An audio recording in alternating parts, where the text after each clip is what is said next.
Bienvenue dans 50 nuances d'horreur. Je suis Lily Allan, autrice, chroniqueuse littéraire et amoureuse d'horreur depuis toujours. Pas l'horreur pour choquer, pas celle qui se consomme vite et s'oublie, mais celle qui reste, celle qui travaille l'imagination longtemps après avoir refermé le livre. Dans chaque épisode, on prend le temps. On ouvre un roman, un recueil, un classique ou un sous-genre et on le regarde sous toutes ses coutures. On parle de voix, de structure, de rythme, de motifs, de ce que le texte dit et de ce qu'il choisit de taire. Installe-toi, prends ton livre préféré ou celui que tu hésites encore à ouvrir et viens, on va explorer ensemble l'endroit où la littérature et l'horreur se rencontrent. Les trigger warnings concernant l'œuvre abordée dans cet épisode sont violence extrême, meurtre, cannibalisme, nécrophilie, homophobie, le sida dans les années 80-90 et l'emprise. Je reste sobre, aucune description graphique, on parle littérature, contexte et éthique. Commençons par situer l'œuvre de l'auteur. Korzeczki paraît en 1996, signé à l'époque Poppy Z. Brite, aujourd'hui appelé Billy Martin. L'écrivain a depuis longtemps précisé son identité et ses pronoms. Par respect, je parlerai ici de Billy Martin, tout en gardant le nom d'autrice-auteur mentionné sur la couverture de l'époque lorsque je cite le livre ou sa réception. L'essentiel, c'est le texte, un court roman d'horreur transgressif installé dans Londres pour l'ouverture et la Nouvelle-Orléans, avec un dispositif de focalisation alterné qui fait tourner la caméra autour de 4 pôles. Andrew, un tueur britannique, Jay, un tueur new-yorkais exilé à Nola, Tran, un jeune vietnamo-américain, et Lucas, un écrivain de la Nouvelle-Orléans. Le livre alterne leurs chapitres, leurs pulsations, leurs obsessions, sans jamais neutraliser la question centrale, comment raconter l'innommable sans s'y vautrer. Le roman n'a pas eu un trajet éditorial tranquille. Plusieurs éditeurs l'ont refusé, non pas pour la faiblesse de l'écriture, mais pour la radicalité de la matière, jugée trop extrême, trop nihiliste, un bain de sang sans justification. Autant d'étiquettes qui en disent plus long sur le climat de l'époque que sur la visée du texte. Il sera finalement publié aux États-Unis par Simon & Schuster et au Royaume-Uni par Orion. Ce détour éditorial compte parce qu'il explique 2 malentendus récurrents. D'un côté, la tentation de lire Korzeczki comme un pur splatter, donc un roman qui pousse la violence pour la violence. De l'autre, son classement paresseux en provocation queer. Le livre est l'un et l'autre, et surtout autre chose. Une expérience d'écriture sur la contamination. Des corps, des regards, des discours, dans une ville où la beauté et la putréfaction partagent la même chaleur. Ce que Korzeczki met en place dès les premières pages, c'est une scène, pas une scène de crime, une scène esthétique. L'accord d'une prose précise, souvent très belle, parfois volontairement outrée, avec un territoire moral saturé. La Nouvelle-Orléans ici n'est pas décor. C'est un organisme, bar, appartement, ruelle, macérages sociaux où tout circule. Désirs, rumeurs, virus, musique, détresse. Cette ville a longtemps été la matrice de l'écriture de Billy Martin. Elle autorise des intensités, des mélanges, une sensualité des surfaces qui conviennent à sa matière de lier l'érotique, le morbide et la politique. Sur le papier, l'intrigue paraît simple. Un tueur britannique, Andrew, s'évade de prison par catalepsie. Un clin d'œil noir au sensationnalisme victorien, traverse l'Atlantique et rejoint presque par aimantation Jay, un riche misanthrope de la Nouvelle-Orléans. La rencontre ne produit pas la rivalité attendue, mais une attraction. 2 prédateurs qui se reconnaissent comme tels et se prennent l'un l'autre pour objet de fascination. À cet axe répond un second. Tran, un gamin qui fuit la maison après un outing brutal. Lucas, écrivain qui apprend sa séropositivité et se saborde. Amour abîmé, colère et paranoïa, galvanisés par un micro de radio pirate. Ces 2 axes vont se croiser. L'un cherche un corps à posséder, l'autre un amour à rattraper. Quand ils se rencontrent, Korzeczki cesse d'être la chronique à 2 lignes parallèles. Tout devient collision. Il faut insister sur la grammaire choisie par le livre. Ce sont des chapitres à la première ou à la très proche 3e, toujours collés à une conscience. Pas d'omniscience morale qui expliquerait et rassurerait. On n'a que ce que chaque personnage se dit. Justification, rage, tendresse biaisée. Cette proximité impose une responsabilité au lecteur. On habite, quelques pages durant, des regards qu'on n'adopte pas, mais qu'on éprouve. Le roman d'horreur a souvent travaillé cette immersion chez le monstre. Ici, Billy Martin la pousse jusqu'à la gêne ontologique. Peut-on écrire un tueur sans le rendre fascinant? Peut-on lire sa pensée sans un instant comprendre sa logique? La réponse du livre tient en un fil. Oui, si l'écriture garde l'éthique et la distance dans la proximité. On est dedans, mais on n'est pas d'accord. Et l'auteur ne loue jamais ce qu'il montre. Dernier élément du socle, les intertextes réels. Les deux tueurs sont composites, mais reconnaissables. Andrew a beaucoup de Denis Nielsen, un meurtrier de jeune homme froid et rationnel. Jay réfracte les traits de Jeffrey Dahmer, désir de retenir et cannibalisme, transposé et réécrit dans un dispositif de fiction. L'essentiel n'est pas la fidélité au dossier criminel, mais le fonctionnement narratif de ces traits. Ce sont des matrices pour penser ce qui obsède corps exquis. Le corps ici réduit à la ressource, l'amour qui confond posséder et dévorer, la maladie érigée en métaphysique. Il est impossible de lire Corps exquis hors de la chronologie du sida. Nous sommes au milieu des années 90 et les trithérapies arrivent tout juste, en 1996. La décennie précédente a été marquée par la peur, la stigmatisation, la mort de proches, le silence des institutions. Le roman inscrit le VIH dans la chair de ses personnages, Lucas, mais aussi l'imaginaire de tout le groupe, et en fait plus qu'un contexte. Il en fait un langage. Lucas, sous son masque de Lush Rimbaud, parle à la radio comme on parle de la peste dans les récits baroques. Colère, lucidité, pulsion d'aveu. Ce qui submerge la ville, ce ne sont pas seulement des tueurs, mais des récits contradictoires. Celui de la maladie comme malédiction, celui de la maladie comme réalité politique, celui de la maladie comme appareil de honte. La puissance de Billy Martin tient à ce qu'il entend ses récits. Il ne moralise pas, il fait entrer en résonance. Il y a un passage souvent mal lu, l'idée que le roman associe homosexualité, cannibalisme et mort. C'est oublier deux choses. D'abord, des corps exquis et plein d'hommes gays, non monstrueux, vulnérables, drôles, amoureux, avec leurs défauts humains. Lucas en tête, Tran ensuite et tout un entourage. Ensuite, le livre déplace la question. Il ne dit pas « tel désir tue ». Il montre à quel point une société qui ne veut pas regarder une épidémie fabrique de la colère, de la dérive, des fantasmes de faim et de fusion. Le cannibalisme chez Jay n'est pas une métaphore naïve du VIH. C'est une maladresse voulue dans l'économie symbolique du roman. Si je te mange, tu es à moi.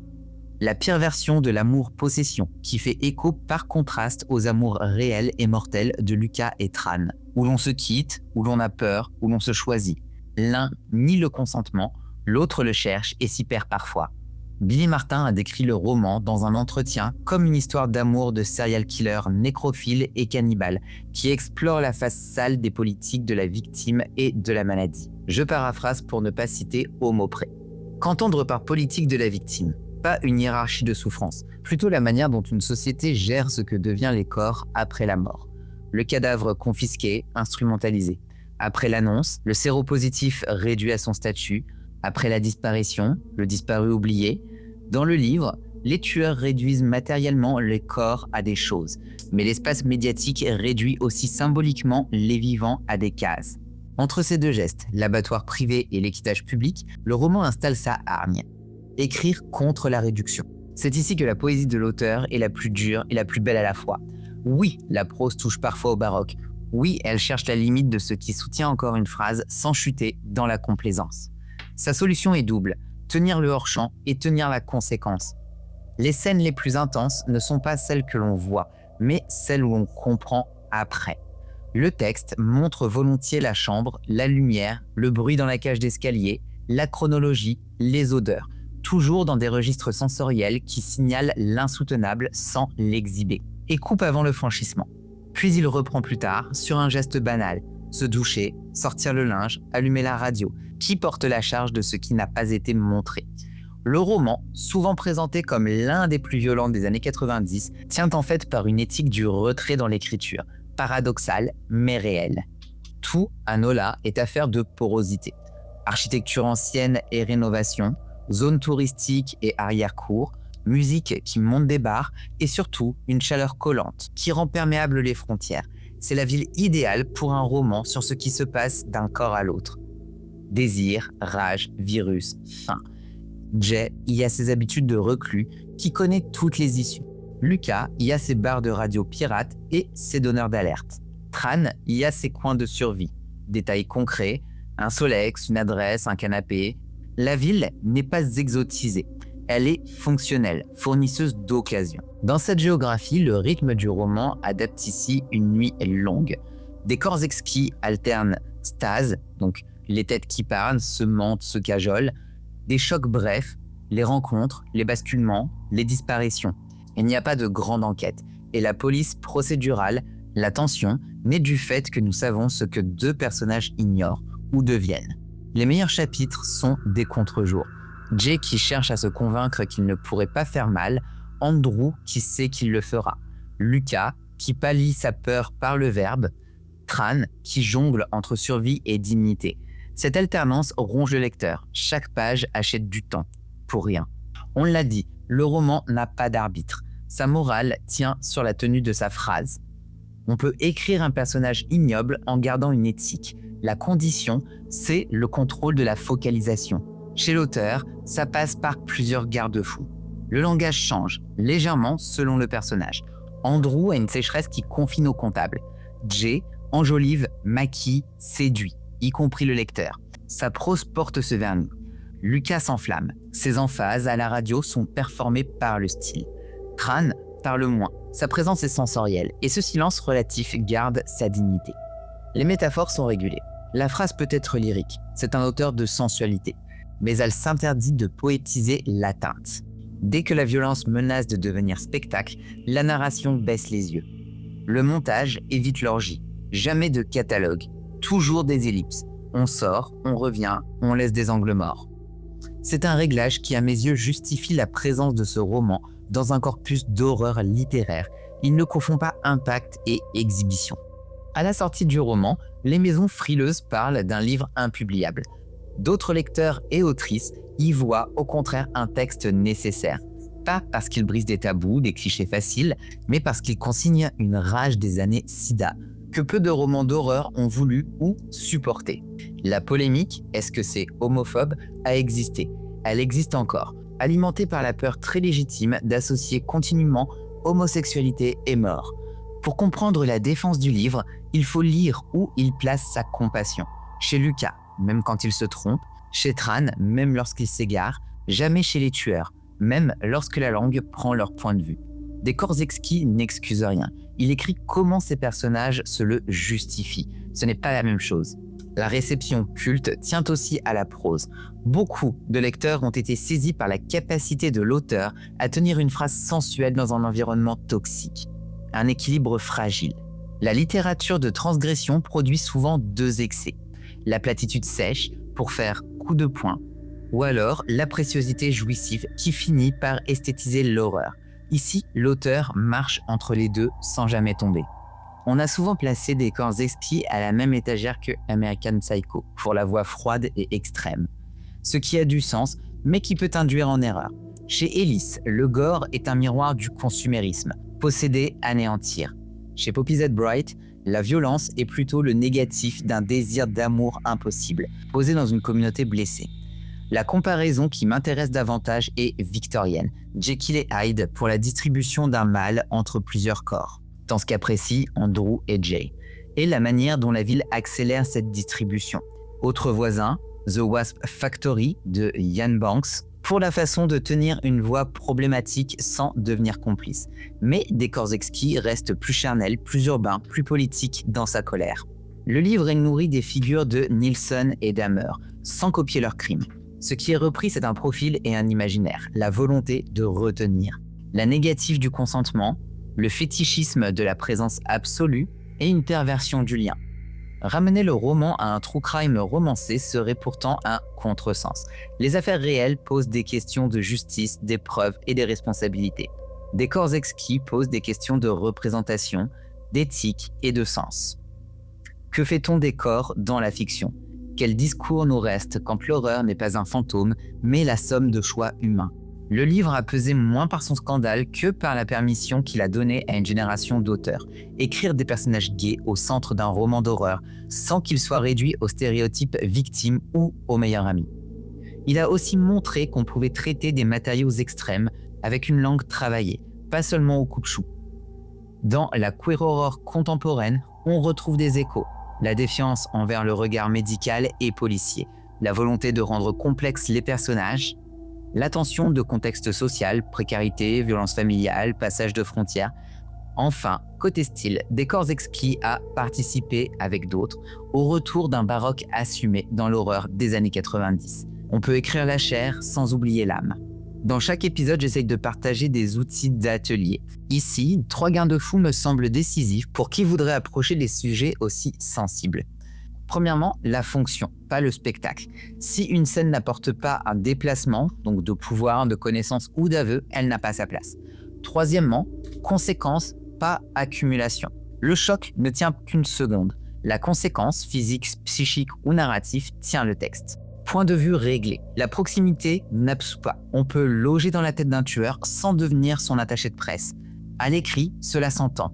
Rythme qui vacille, métaphore qui se retire, coupure au bon moment. Et c'est précisément ce que Corps Exquis réussit la plupart du temps. Est-ce un livre pour tout le monde? Non. Est-ce un livre important pour comprendre ce qu'a été une partie de la littérature d'horreur des années 90, à l'endroit des corps queer, à l'endroit de la maladie, à l'endroit de la colère? Oui. Pourquoi est-ce que Décors Exquis est un roman efficace? Parce que la phrase tient, parce que la ville respire, parce que les personnages parlent chacun une langue reconnaissable.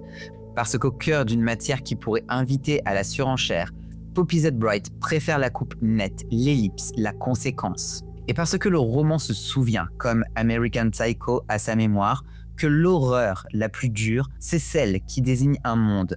Ici, les années 90, le sida, la pauvreté, la honte organisée, la tension d'être propriétaire de l'autre, et la littérature qui dit non.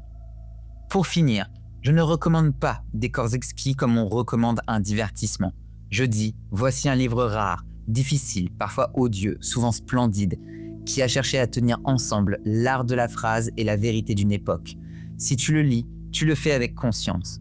Pose-le quand il le faut, reviens-y quand tu en auras l'énergie et lis-le comme un témoignage d'esthétique, autant que d'une histoire.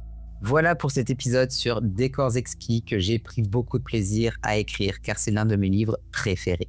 N'hésite pas à me donner ton avis dans les commentaires et si jamais tu souhaites venir poursuivre le débat avec moi sur Instagram, je te retrouve à 50 nuances d'horreur. Je te dis à très vite pour un prochain épisode. Merci d'avoir écouté 50 nuances d'horreur.